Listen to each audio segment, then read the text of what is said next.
बड़ी प्यारी कथा आती है। सुखदेव गोस्वामी कह रहे हैं, वक्ता कौन है? सुखदेव गोस्वामी, और श्रोता कौन है? परीक्षित महाराज। कहते हैं ब्रह्मवित्तमः, ब्रह्म ज्ञानियों में श्रेष्ठ, इंद्रिय अर्थेषु विरक्तः, जो इंद्रियों के विषयों से विरक्त हो गए, ब्रह्म ज्ञानियों से श्रेष्ठ है और इंद्रियों के विषयों से विरक्त हैं। प्रशांत आत्मा, जो जिनका चित्त एकदम से क्या है? शांत है, प्रशांत है। जितेंद्रिय, जितेंद्रिय है। कश्चित ब्राह्मण, कोई ब्राह्मण कृष्णस्य सखा आसीत्, श्री कृष्ण का एक सखा था।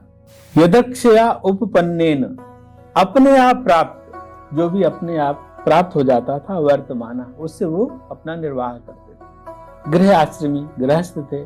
तस्य कुचैलस्य, उनके फटे पुराने वस्त्र रहते थे, मतलब बहुत गरीब थे। क्षुत छाम, भूख से दुबली भार्याचा, और उनकी पत्नी भी वैसे ही तया विधा, उन्हीं की भांति थी, दुबली। और भूख से बताने का अभिप्राय है कि उनके पास इतना भी धन नहीं था कि वो पर्याप्त भोजन पा सके। सा दरिद्रा, वह दरिद्रा, दरिद्र किसे कहते हैं? जिसके पास जो बहुत ही निर्धन हो। सीदमाना, दुखनी, पतिव्रता, लेकिन पति से बहुत स्नेह है। मलिन मुख से पर डरती हुई अपने पति के पास आती है और उनसे निवेदन करती है। क्या निवेदन करती है? कि ब्रह्मन साक्षात श्रियापति है, साक्षात लक्ष्मी के पति, भगवान शाश्वत ऋषभा, जो यदु श्रेष्ठ भगवान हैं और ब्राह्मण भी हैं, ब्राह्मणों के भक्त भी हैं, ब्राह्मणों का मान भी रखते हैं।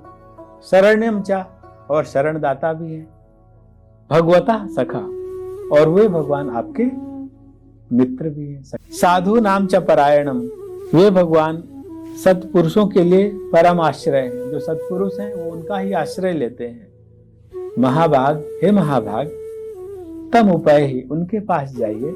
आप कष्ट पाते हैं पर हम कुटुंबवान हैं, कुटुंबी हैं। अगर आप उनके पास जाएंगे तो आपको बहुत सारा धन दे देंगे।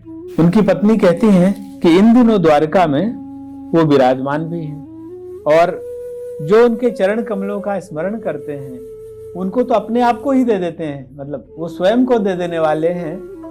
तो जो आप जैसे भजन करने वाले हैं, आपके लिए अगर उन्होंने थोड़ा सा धन दे दिया तो कौन सी बड़ी बात हो जाएगी? आपको वहां जाना चाहिए। तो इस प्रकार पत्नी से बार बार ऐसा कहे जाने पर जो ब्राह्मण हैं सुदामा, उन्होंने सोचा कि अरे धनवंत तो क्या ही है, लेकिन ये कह रही है तो ये एक अवसर है कि उन पूर्ण कीर्ति भगवान के दर्शन मिल जाएंगे। धन लेने की तो उनकी कोई अभिलाषा नहीं। तो पत्नी से कहते हैं, कल्याणी, क्या घर में कुछ उपहार देने के लिए है? उनकी पत्नी है, आस पड़ोस में जो ब्राह्मण है उनके घरों से 4 मुट्ठी चिवड़े ले आती है और एक वस्त्र में उनको बांध करके एक पोटली बना करके दे देती है। ले तो लिया उन्होंने पोटली। अब विचार करते हैं कृष्ण क्या है? कृष्ण तो राजा है, उनसे तो मिलने के लिए राजाओं की लाइन लगी रहेगी। बड़े बड़े लोग वहां जाएंगे, सेठ साहूकार वहां जाएंगे, मुझे कैसे दर्शन होगा? ऐसा उनके मन में विचार आ रहा है और ऐसा विचार करते हुए वो द्वारका की तरफ चल पड़ते हैं। द्वारका पहुंच जाते हैं। अब यहाँ पर जो नरोत्तम दास जी कहते हैं, शीस पगा न झगा तन में, प्रभु जाने को आही बसे के ही ग्रामा। न तो सर में पगड़ी है, न तन में वस्त्र है, न जाने कौन से ग्राम में वो बसते हैं, जाने कौन है वो। धोती फटी सिलटी दुपटी, और उपाय उपाना को नहीं सामा। तो कह रहे हैं धोती भी जो पहनी हुई है बिल्कुल फटी है, लटक रही फट करके, और पाय उपाना है, पैर में उन्होंने कुछ जूते इत्यादि भी नहीं पहन रखे। द्वार खड़ो द्विज दुर्बल एक, रहो चकिसो वसुधा अभिरामा। एक दुर्बल ब्राह्मण द्वार पे खड़ा है और बहुत चकित होकर के द्वारका नगरी को देख रहा है चारों तरफ। पूछत दीन दयाल को धाम, बताओ तो आपनु नाम सुदामा। और आपका, आप दीनदयाल हैं तो श्री कृष्ण के लिए कह रहे कि दीनदयाल अर्थात आपका नाम, वो आपका धाम, आपका पता पूछ रहा कि कहाँ रहते हैं वो, बताओ तो आपनो नाम सुदामा। और अपना नाम सुदामा बता रहा है। तो ये सुना, किन्होंने सुना? श्री कृष्ण ने सुना। तो जैसे ही सुना वो तुरंत दौड़े हुए आते हैं और अपने मित्र से मिलते हैं, उन्हें गले लगाते हैं। फिर उसके बाद वो बोलते हैं, ऐसे बेहाल विवाइन सो, पग कंटक जाल लगे पुंजोए। देखते हैं कि उनके पैर में विवाई फटी हुई हैं। विवाइयां समझते हैं ना? हाँ, जो पूरे पैर में एड़ियां फट जाती हैं। और पैरों में कंटक का जाल है। जूते तो है नहीं, रास्ते में कांटे हैं, तो कंटकों से चल के आ रहे हैं, तो कांटों का जाल लग गया है पैर में, इतने कांटे लगे हुए हैं। तो कहते हैं, हाय महा दुख पायो सखा, तुम आए इते न किते दिन खोए। हे सखा, कितना दुख पा लिया तुमने, तुम आए नहीं यहाँ पर, कितने दिन व्यतीत हो गए। देख सुदामा की दीन दशा, करुणा करके करुणा निधि रोए। सुदामा की दीन दशा को देख करके, करुणा निधि हैं, उनके हृदय में इतनी करुणा उत्पन्न हो गई कि उनके आंखों से अश्रु निकल आए। पानी परात को हाथ छुओ नहीं, नैनन के जल सो पग धोए। और जैसे नेत्र से बारिश हो, ऐसे इतना उनके अश्रु निकले कि जो परात में जल था उसको हाथ ही नहीं लगाना पड़ा, और नैनों के जल से ही उनके पैर को धो दिया। तो ये बहुत मीठी सी बात नरोत्तम दास जी की बचपन से सुनी थी, तो बचपन से हृदय को छूती थी। तो मैंने कहा भागवत जी तो ले ही रहे हैं, पर नरोत्तम दास जी को भी ले लेते हैं। उन्होंने भी फील करके लिखा होगा। जब लिखा होगा, कोई भी चीज स्वतः प्रकट नहीं होती, उसको लिखवाने वाला भी वही है, जिस भी ढंग से लिखवा दे। यहाँ पर भागवत जी में कह रहे हैं कि दूसरे ब्राह्मणों के साथ उन्होंने, जहाँ पे सेना रहती थी, तो सैनिकों की छावनियां पार करके, और वो भगवान के कितने महल थे? 16,108 महल थे। और 16,108 महलों में 16,108 रानियों के साथ 16,108 रूपों में रहते थे। तो उनमें एक महल में वो प्रविष्ट हो गए, और शोभा से संपन्न वो महल है। तो ऐसे एक महल में वहां पहुंचे तो लगा जैसे ब्रह्मलोक में ही आ गए हो, एकदम ब्रह्मानंद को पा गए वहां पे, क्योंकि ऐसा तो कभी उन्होंने देखा नहीं था। और भगवान जो है प्रिया पर्यंकम, अपनी प्रियतमा के, यानी जो उनकी भार्या हैं, अपनी प्रियतमा के पलंग पर आस्थिता बैठे हुए हैं। अच्युतः तम, उन अच्युत ने उनको दूरात विलोक, दूर से ही देखकर, सहसा उत्थाय, जैसे ही देखा तो तुरंत उठ गए, अभियत उनके सामने आ गए, और हर्ष से भुजाओं में भर करके पकड़ लिया, आलिंगन कर लिया, गले से लगा लिया।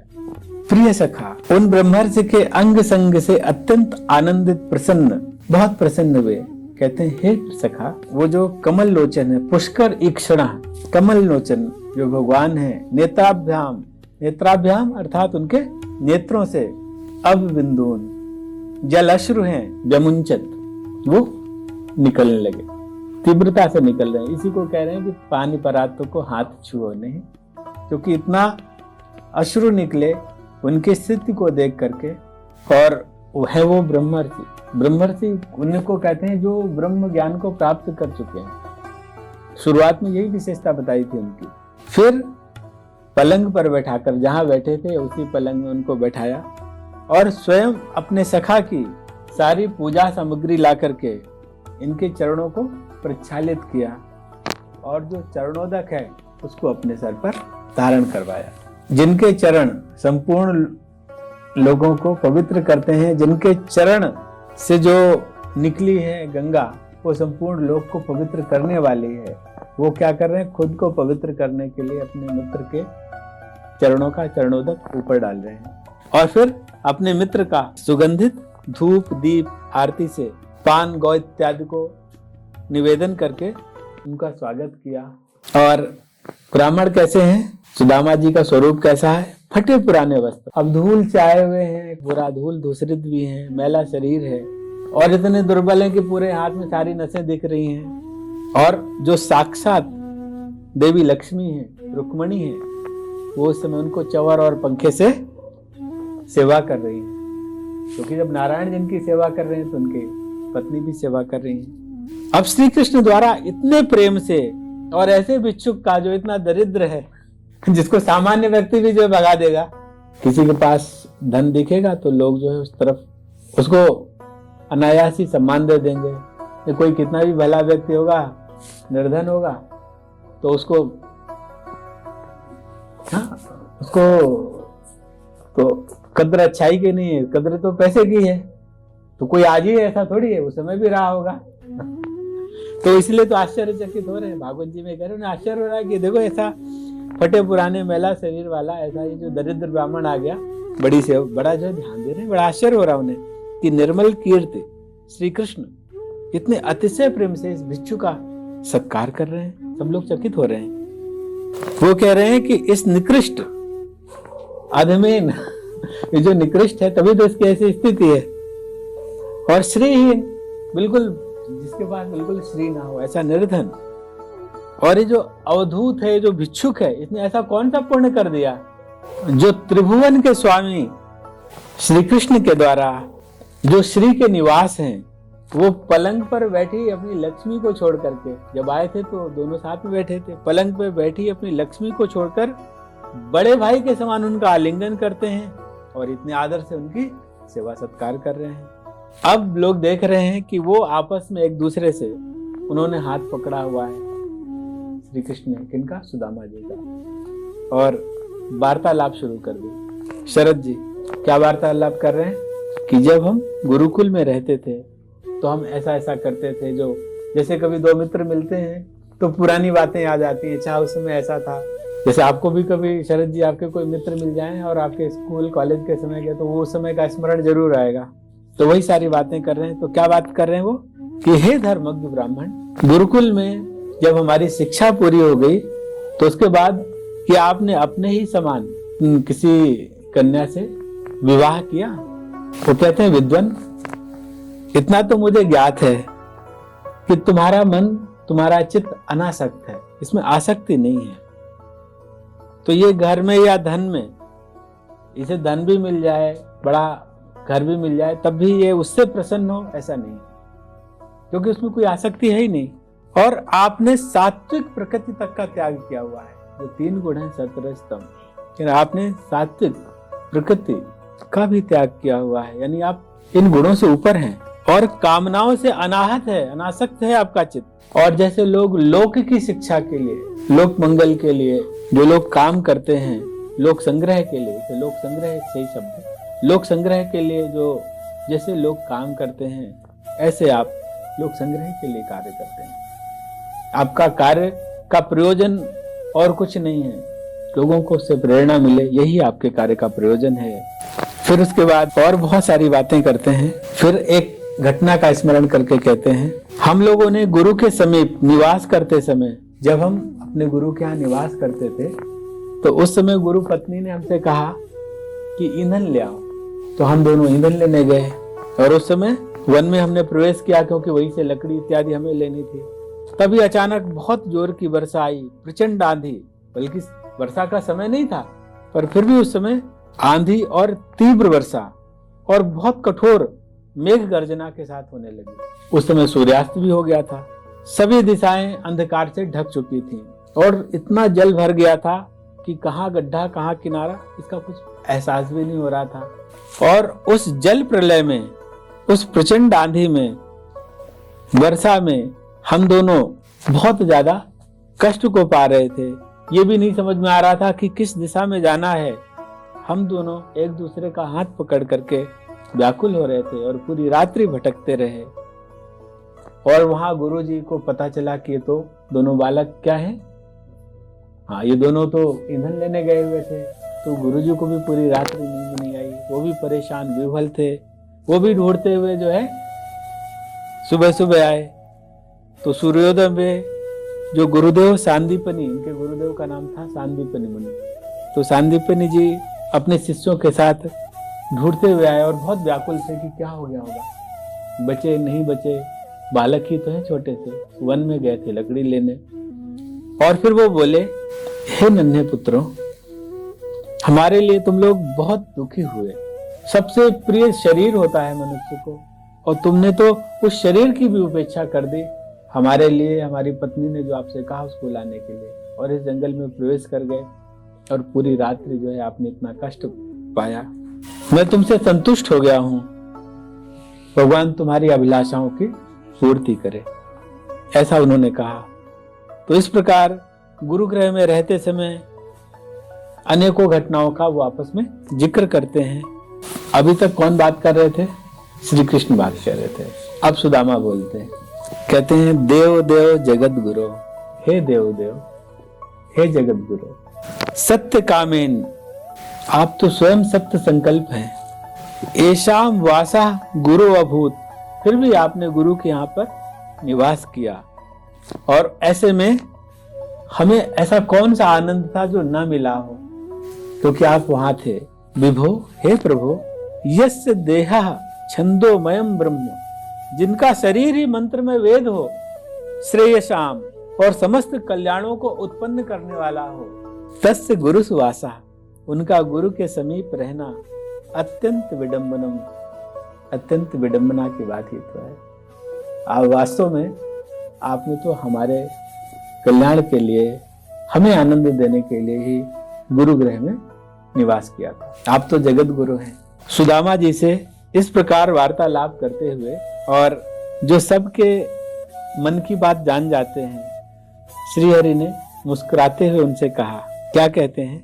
ये सुखदेव गोस्वामी बता रहे हैं कि ब्रह्मण्यम सतागतिम, जो ब्राह्मण भक्त हैं, सत्पुरुषों की जो परम गति है, भगवान कृष्ण, भगवान श्री कृष्ण उस अपने प्रिय ब्राह्मण को प्रेमणा निरीक्षणेन एव, प्रेम पूर्ण दृष्टि से देखते हुए, प्रहसन हंसते हुए ये बोले, कहते हैं, ब्रह्मन, आप घर से मेरे लिए क्या उपहार लाए हैं? भक्त द्वारा प्रेम पूर्वक एक अणु जितना भी दिया उपहार मेरे लिए बहुत होता है। जो भक्त नहीं है उसका दिया हुआ बहुत सा पदार्थ भी मेरे संतोष के लिए नहीं होगा। तो जब बेटा आप गा रहे थे ना, सबरी के बेर सुदामा के तंडुल, रुचि रुचि भोग, तो यही चीज है। शबरी के बेर को उन्होंने स्वीकारा, सुदामा के तंडुल, लेकिन क्या चाहा? दुर्योधन के मेवा त्यागे, साग विदुर घर। तो यही बात है, यही बात यहाँ कह रहे हैं कि जो भक्त नहीं है, दुर्योधन इत्यादि, उनका बहुत सा पदार्थ भी मेरे लिए संतोष का कारण नहीं बनता।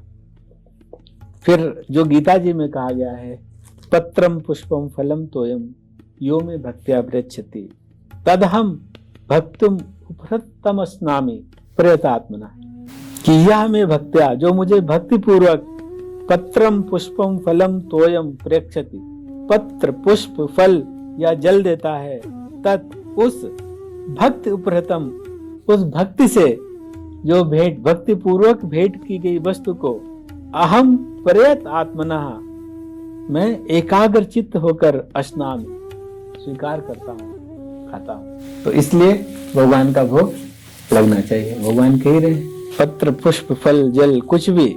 ऐसा करने पर भी ब्राह्मण ने लज्जित होकर सिर झुका लिया, और उन लक्ष्मीपति को, उन द्वारकाधीश को, उन श्री कृष्ण को जो चिवड़ों की उनकी जो पोटली थी वह नहीं थी। अब वो सकुचा रहे हैं, लाए ये तो इतना बड़ा ऐश्वर्य है, अब मैं लाया हूं चार मुट्ठी चिवड़े, ये इनकी संपत्ति थी, ये भी नहीं था इनके पास, वो भी तो कहाँ पड़ोस से मांग करके लाए थे। और ये ऐसा ब्रह्मलोक जैसा ऐश्वर्य देख रहे हैं, तो जो पोटली थी वो बगल में ही दबा करके और रख ली कि कहीं दिखी ना जाए इनको। पर जो सब प्राणियों के साक्षात अंतःकरण के साक्षी हैं, सर्वभूत साक्षात आत्मदृक अंतःकरण से हर चीज के दृष्टा हैं, ऐसे भगवान, उनके आने का कारणम विज्ञा है, कारण तो जानते ही थे। अचिंत्यत, उन्होंने विचार किया कि अयम श्री कामः, श्री काम लक्ष्मी की कामना से, धन की कामना से, पुरा मां अभजतना, पहले कभी भी मेरा भजन नहीं किया, और लक्ष्मी की कामना से आए भी नहीं, भेजे गए पत्नी की कामना है, तो कभी भी इन्होंने लक्ष्मी की कामना से मेरा भजन नहीं किया है। ये मेरे सखा अपनी पतिव्रता पत्नी का ही प्रिय करने की इच्छा से मेरे पास आए, इसलिए इनको मैं देव दुर्लभ संपत्ति दूंगा, ये उन्होंने मन में ही विचार कर लिया। तो ऐसा उनके मन में विचार आया, और उन्होंने वस्त्र में जो उन्होंने छुपा के रखा हुआ था, और वो भी कपड़ा क्या था भाई, कपड़ा भी ऐसा नहीं कि कोई तौलिया रहा होगा, वो कपड़ा भी था कि जो पुराने फटे चिथड़े रहे होंगे, उसी से कुछ फाड़ वाड़ करके एक पोटली बना दी गई होगी। तो वो कह रहे हैं कि ब्राह्मणों के वस्त्रों में से कपड़े के टुकड़े में बंधे चिवड़ों पर, यह क्या है, ऐसा कहकर स्वयं छीन लिया। फिर कहते हैं, प्रिय मित्र, निश्चय ही मेरे लिए तुम यह उपहार लेकर आए हो, ये चिवड़े तो मुझे बहुत प्रिय हैं, और ये चिवड़े सिर्फ मुझे ही नहीं, संपूर्ण विश्व का ये तृप्त करने के लिए, संपूर्ण विश्व को तृप्त करने के लिए चिवड़े पर्याप्त हैं। इस प्रकार एक बार एक मुट्ठी खाकर दूसरी मुट्ठी खाने के लिए जैसे उन्होंने भरी, तब तक उन परमात्मा की परायणा लक्ष्मी रुक्मिणी जी ने उनका हाथ पकड़ लिया और कहती हैं, हे विश्वात्मन, मनुष्य के लिए इस लोक में या परलोक में जितनी भी संपत्तियां सोची जा सकती हैं, उत्तम भोगों की प्राप्ति के लिए जो भी आवश्यक है, जितना आपने ग्रहण किया है, इतने से ही इनको ये प्राप्त हो जाएगा। तो जो सुदामा जी हैं, वो जो ब्राह्मण हैं, उस रात को श्री कृष्ण के भवन में निवास करके खा पी करके जैसे वो स्वर्ग में पहुंच गए हों, ऐसा उन्होंने माना।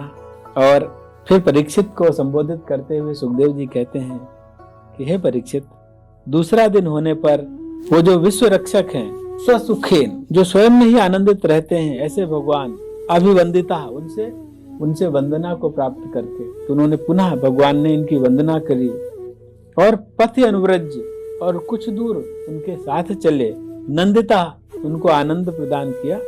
ऐसे करके उनसे विदा लेकर के अपने घर की ओर चल पड़े। अब कृष्ण ने तो मन में सोचा था देना है, साक्षात तो कुछ दिया नहीं था।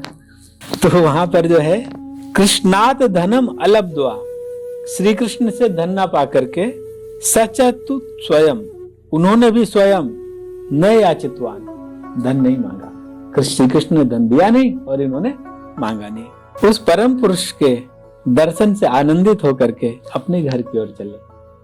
अब देखिए, नहीं करें कि उनको कोई कष्ट है, कोई पीड़ा है, कि यहाँ तो आए थे पैसा लेने और मिला कुछ नहीं, बस जूठा आदर आदर करके भेज दिया, हाथ धुले पैर धुले खिलाया पिलाया, पंखांका जला और दिया कुछ नहीं, ऐसा नहीं सोच रहे हो। आनंदित होकर के जा रहे हैं। अहो ब्रह्मण्य देवस्य, मार्ग में सोच रहे हैं, अहो ब्राह्मण को देवता समान मानने वाले, ब्रह्मण्यता, श्री कृष्ण की ब्राह्मण भक्ति तो देखो, मया दृष्टा, मैंने अब आकर के देखी है। उरस लक्ष्मी, जिनके वक्षस्थल पर लक्ष्मी निवास करती हैं।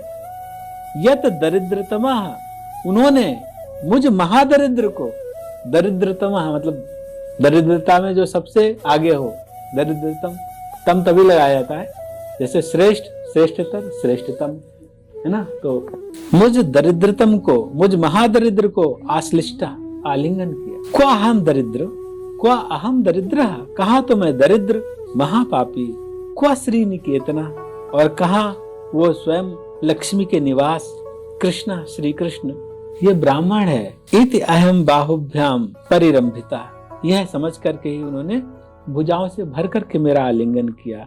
भ्रातरः यथा, भाई के समान, प्रिया जुष्टे, पत्नी से सेवित थे जब मैं पहुंचा। पर्यंकम निवासिता, मुझको भी उन्होंने उस पलंग पर बैठाया।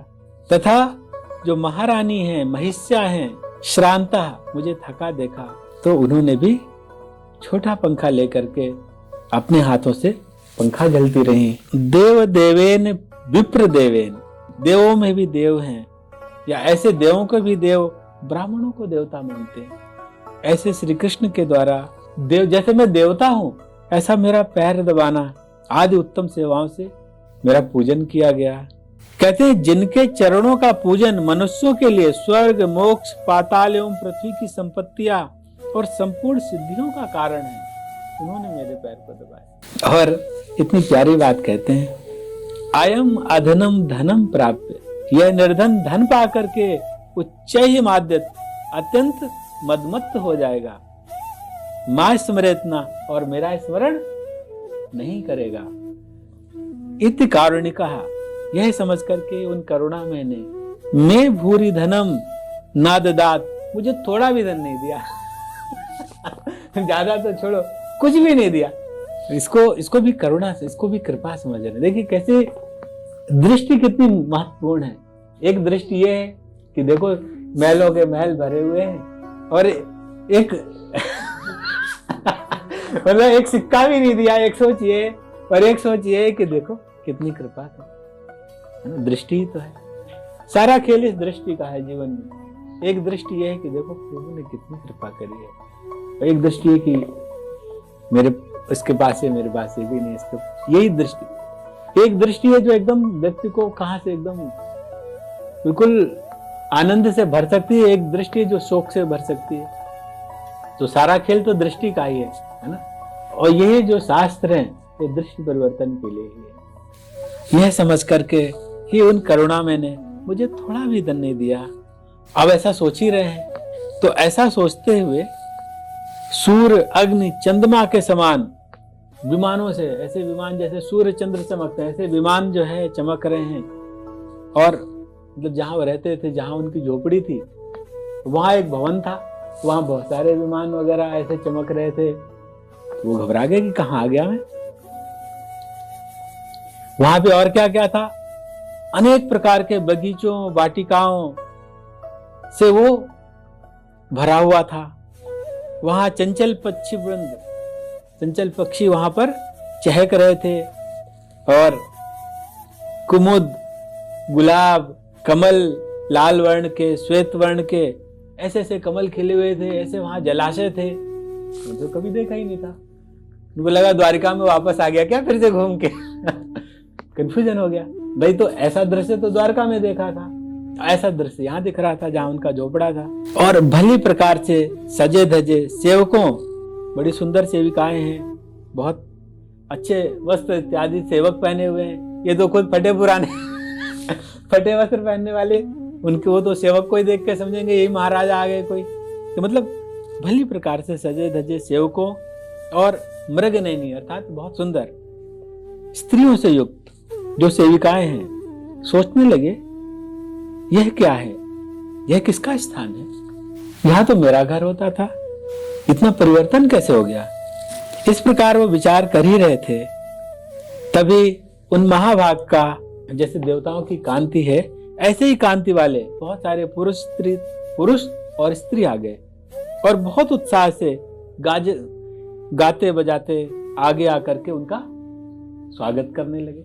जिसको कोई पूछता नहीं था, उनको देवताओं जैसे मतलब ऐश्वर्य वाले लोग आ रहे हैं और गा बजा करके उनका स्वागत कर रहे हैं। पतिदेव का आगमन सुनकर अत्यंत हर्षपूर्वक बहुत उतावली रूपवती स्त्री, पहले क्या बोला गया था, बिल्कुल मलिन थी, है ना, और कृशकाय थी, बहुत शरीर कमजोर था, उनकी काया भी बदल गई। अब वो क्या हो गई है, रूपवती हो गई है। अपने निवास से लक्ष्मी के समान घर से शीघ्र निकल आई, मतलब पूरा ही बदल गया ऐश्वर्य पति को देखकर उस पतिव्रता के प्रेम से कंठ भर आया, नेत्रों में आंसू आ गए, तो नेत्र बंद करके मन ही मन उन्होंने उनको प्रणाम किया और मन ही मन अपने पति का आलिंगन किया। सोने का हार पहनने वाली दासियों के बीच में विमानों में रहने वाली देवी की भांति अत्यंत सुशोभिता पत्नी को देखकर वे चकित हो गए। स्वयं प्रसन्न होकर उसके साथ जैसे इंद्र का भवन हो, सैकड़ों मणिमय स्तंभों से युक्त, स्तंभ भी जो है जो भवन के वो मणियों से जो है युक्त हैं, ऐसे अपने भवन में वो प्रवेश करते हैं। बिछौने दूध के फेन के समान थे जो बिछे हुए थे। स्वर्ण के उपकरणों वाले हाथी दांत के पलंग थे। स्वर्ण की डंडियों वाले चंवर और पंखे थे। पंखों में भी लकड़ी नहीं थी। स्वर्ण के आसन कोमल आस्तरण से युक्त थे तथा झिलमिलाते चंदुए भी, झालर इत्यादि में भी मोती लगी हुई थी। बेसिकली ये कहना चाह रहे हैं, वो जो मूर्तियां हैं स्फटिक शिला की बनी हुई हैं और जो दीपक हैं वो रत्नों से बने हुए हैं और वो जगमगा रहे हैं। विप्रवर वहां सब प्रकार की संपत्तियों को भरपूर उसकी भरमार देखते हैं और सावधानी पूर्वक अपनी बिना कारण के प्राप्त संपत्ति के विषय में सोचने लगे कि निश्चय मुझ भाग्यहीन सदा के दरिद्र की संपत्ति का कारण मेरे यादव श्रेष्ठ श्री कृष्ण ही हैं।